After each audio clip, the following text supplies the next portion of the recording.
ભાજપની બીજી યાદી માટે શરૂ થયું મંથન। કેન્દ્રીય પાર્લામેન્ટરી બોર્ડની બેઠક 6 ને બદલે મળશે 8મી માર્ચે। ગુજરાતની બાકી રહેલી 11 બેઠકના ઉમેદવારોની ચર્ચા માટે સીએમ અને પાટીલ જશે દિલ્હી।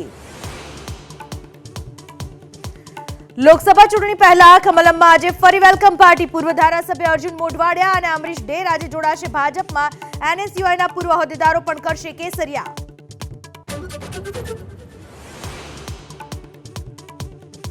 મહેસાણાના કડીમાં બે જૂથ વચ્ચે અથડામણ બાદ પથ્થરમારો। ધનરાજ સોસાયટી અને સાકર સોસાયટીના રહીશો વચ્ચે બબાલ। પોલીસનો ગોઠવાયો ચુસ્ત બંદોબસ્ત।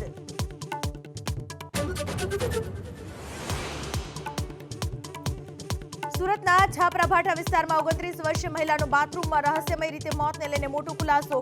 પતિએ જ પત્નીની હત્યા કરી હોવાની ફાઇનલ પોસ્ટમોર્ટમમાં ખુલાસો।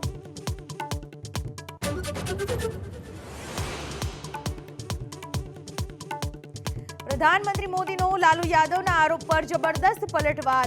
કહ્યું આખો દેશ મારો પરિવાર। આજે તેલંગાણા અને ઓડિશાના પ્રવાસે 26,000 કરોડના વિકાસ કાર્યોને આપશે ભેટ। 1 એપ્રિલથી સીસીઈની પરીક્ષાને લઈને ગુજરાત ગૌણ સેવા પસંદગી મંડળનો મોટો નિર્ણય। પરીક્ષાના દિવસે ઉમેદવારના લગ્ન કે અન્ય પરીક્ષા હશે તો અલગથી અપાશે તારીખ। 12મી માર્ચ પહેલા કરવી પડશે જાણ।